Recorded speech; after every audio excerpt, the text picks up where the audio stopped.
Assalamualaikum warahmatullahi wabarakatuh. Sebelumnya perkenalkan saya Rizka Julio Arifin dengan NIM D041201016. Baiklah, pada kesempatan kali ini saya akan membahas materi mengenai kelembagaan masyarakat maritim.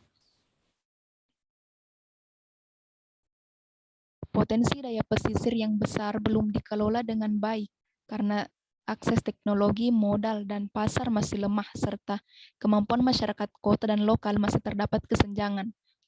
Kondisi seperti ini menggambarkan bahwa potensi sumber daya kelautan dan perikanan belum memberikan kontribusi yang signifikan terhadap pembangunan bangsa secara keseluruhan.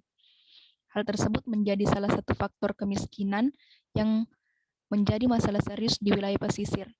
Secara umum, ada 4 hal pokok yang menyebabkan kemiskinan masyarakat kelautan dan perikanan adalah yang pertama itu kualitas sumber daya manusia yang masih rendah.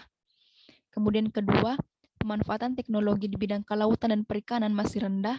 Ketiga, jaringan pemasaran masih terbatas sempit. Dan keempat itu pemodalan yang masih sulit diakses oleh nelayan kecil.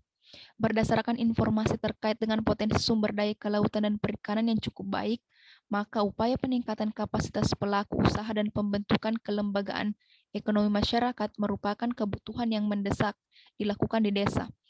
Oleh karena itu, terdapat 3 tujuan utama yang harus tercapai, yaitu yang pertama, mengeksplorasi informasi sosial ekonomi masyarakat pesisir dalam pemanfaatan sumber daya kelautan dan perikanan. Kemudian kedua, yaitu menganalisis keragaman dan permasalahan pada usaha perikanan. Ketiga, itu membentuk konsep model kelembagaan bisnis masyarakat pesisir.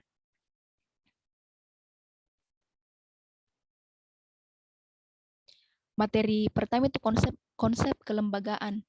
Konsep atau term kelembagaan yang disamakan dengan pranata itu banyak digunakan dalam studi sosial atau studi sosiologi.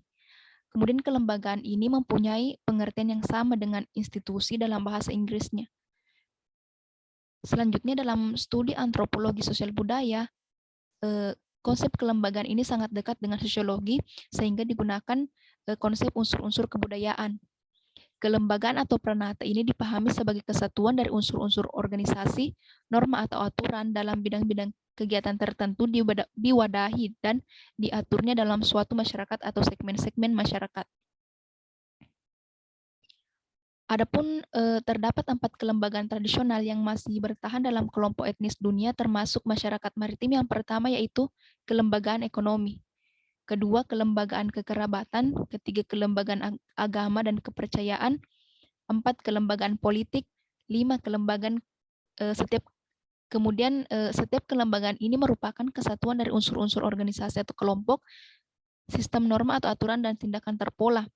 Sehingga keempat kelembagaan tersebut itu saling terkait secara ketat dan fungsional membentuk kesatuan kelembagaan kebaharian yang utuh.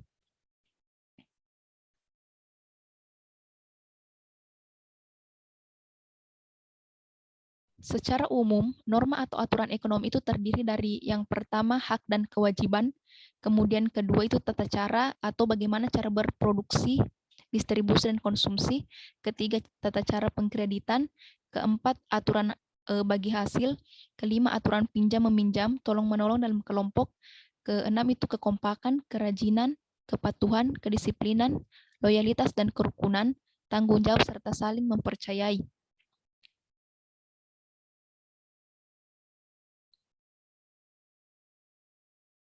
Kemudian terdapat pola tindakan atau praktik ekonomi dalam kelembagaan ekonomi ini. Yang pertama itu berangkat dan pulang dari lokasi penangkapan.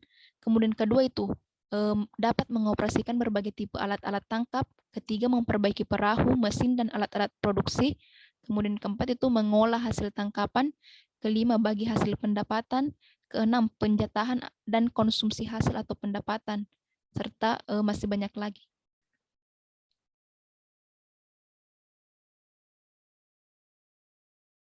Adapun ketertarikan kelembagaan ekonomi dan kelembagaan lainnya itu, yang pertama kelembagaan atau pranata ekonomi banyak terarahkan dan dikerahkan dengan pranata atau kelembagaan lainnya, jadi kelembagaan ini tidak otonom. Kemudian yang kedua, dalam penyediaan anak buah atau anggota, kelompok direkrut dari anggota kerabat, teman dan orang sekampung atau sedesa, dan lain-lain. kelembagaan ini disebut dengan kelembagaan kekerabatan. Kemudian ketiga itu diperlukan sistem kepemimpinan dalam pengelolaan aktivitas atau usaha ekonomi nelayan atau pelayaran.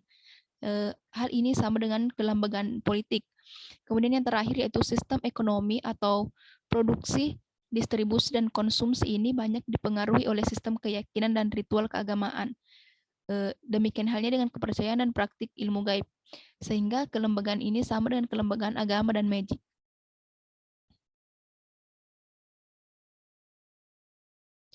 Baiklah, itulah yang dapat saya sampaikan mengenai kelembagaan masyarakat maritim. Lebih dan kurangnya mohon dimaafkan, dan mudah-mudahan materi apa yang saya sampaikan ini dapat bermanfaat bagi saya dan bagi yang menontonnya. Adapun sumber atau referensi yang saya gunakan untuk membuat materi ini, selain dari video yang dijelaskan oleh Bapak dosen, saya pun mencari di Google atau dapat diakses melalui link berikut ini. Terima kasih. Assalamualaikum warahmatullahi wabarakatuh.